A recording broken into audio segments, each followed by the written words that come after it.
سلام دوستان، من شایان هستم از چنل یوتیوب کریزی کده. توی این ویدیو قراره بهتون یاد بدیم چطوری با برنامه بکاپ SQL از MySQL تون بکاپ بگیرین. حالا بکاپ روزانه باشه یا ساعتی باشه که بهتون یاد بدیم چطوری. با اول فایل دانلودیشو براتون داخل چنل یوتیوب و تلگرام میذاریم که از حالت فشرده درش میارین. این ستاپش رو اجرا میکنین و برنامه رو این برنامه عادی نصبش کنید. بعد اینکه نصب شد حالا بازش میکنیم. اینجا بازش کردیم. و اول اصلا این برنامه به چه کاری میادش؟ شما میتونید بکاپ روزانه یا ساعتی یا هر دقیقه تنظیم کنید، براتون بکاپ میگیره از SQL. حالا میتونه MySQL باشه یا بقیه SQL ها. تو این ویدیو قراره بهتون یاد بدیم چطوری از MySQL بکاپ بگیرید. اول از همه زمپتون رو باها میکنیم، پنل زمپو گزینه MySQL آپاچی رو ران میکنیم. بعد میان توی کرومتون میزنین لوکال هاست PHP باید. خب وقتی براتون PHP باید میومد این لینکش رو کپی میکنیم، یعنی داخل برنامه. خب اینجا باید کانفیگ کنیم، وصلش کنیم به دیتابیس و زمانش رو تنظیم کنیم. خب اولین گزینه رو میزنیم، اینجا گزینه MySQL سرور PHP رو انتخاب میکنیم.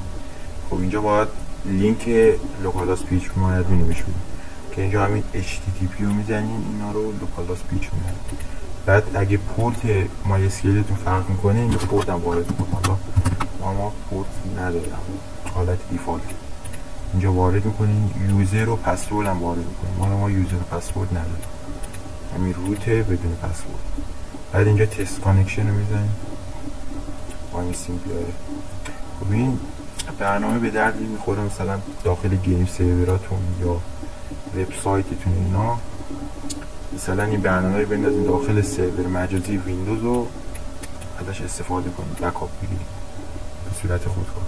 خب اینجا زد که درستی بس شده، اینجا سیو و کلوز رو میزنیم. اینجا باید یک دیتابیس سلکت کنیم، کدوم دیتابیس رو میخوایم ازش بکاپ بگیره. اینجا لیست همه دیتابیس های ما رو میاره. خب وقتی لود بکنه همه اسکیول ما رو میاره. خب اینجا میتونیم این گزینه رو بزنیم از همه اسکیول ما بکاپ بگیره. یعنی میتونیم مثلا یکی رو تنظیم کنیم، مثلا میخوایم دیاموند رو ازش بکاپ بگیره، کلیک میکنیم سیو کلوز میزنیم. اینجا باید مکان بکاپ رو تنظیم کنیم، یعنی اون فایل بکاپ کجا سیو بشه. حالا این هم گزینه داره، با اینا کار نداریم. اولین گزینه رو میزنیم، یه پوشه داخل دسکتاپ خودمون، داخل سیستم خودمون باش تنظیم کنیم. من میگم پوشه زم جمعش داد.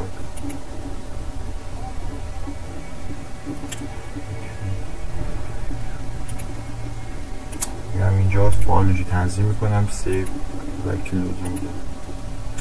خب حالا باید یک زمانی براش تنظیم کنیم که مثلا هر چند دقیقه اینا بکاپ بگیره یا هر چند ساعت. اینو اول روشن میکنیم. بعد این گزینه چرخدن به ستینگ رو میزنیم. خب اینجا مثلا ما اینجا این تایمش رو یا روزش رو تنظیم کنیم. مثلا اینجا میزنیم هر 4 ساعت یک بار بیاد برای ما بکاپ بگیره. هر 4 ساعت رو مثلا 20 دقیقه بیاد یک دونه بکاپ کامل از دیتابیس ما بگیره. اینجا میگه اولین بکاپ کی استارت میشه که همین تایم خودمون داره، یعنی الان اینو تنظیم کنیم اولین بکاپ همین الان میگیره. اینجا اون روزاشو زده که چه روزایی بکاپ بگیره، دستی میدنیمش، اینو سیو میکنیم. اینجا این سند کانفرمیشنه که مهم نیست زیاد، یعنی مثلا بهتون خبر میده وقتی بکاپ گیره فرار. خب الان ما هر 4 ساعت و 20 دقیقه تنظیمش کردیم. اینجا ران ناو میزنیم.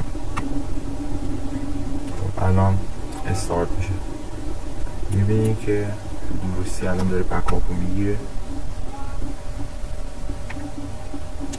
وقتی بکاپ بگیره به صورت یه فایل فشرده داخل اون مکانی که تنظیم کردیم بکاپ سیو میشه.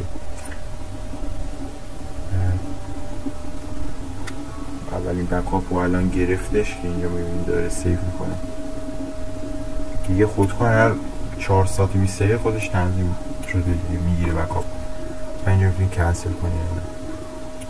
بعد یه گزینه هم داره به نام رستور که میتونیم بکاپی که گرفته شده رو مثلا بندازیم روی دیتابیستون. تا اینو بزنم من الان چیز میشه، بکاپ برام میندازه، زیاد مهم نیستش. خب بریم حالا ببینیم که بکاپ سیو شده به درستی. اینا میبینیم که به صورت فایل فشرده شده، اینجا برای ما بکاپ رو گرفته. خب این بود از این آموزش، مرسی که تا آخر نگاه کردین.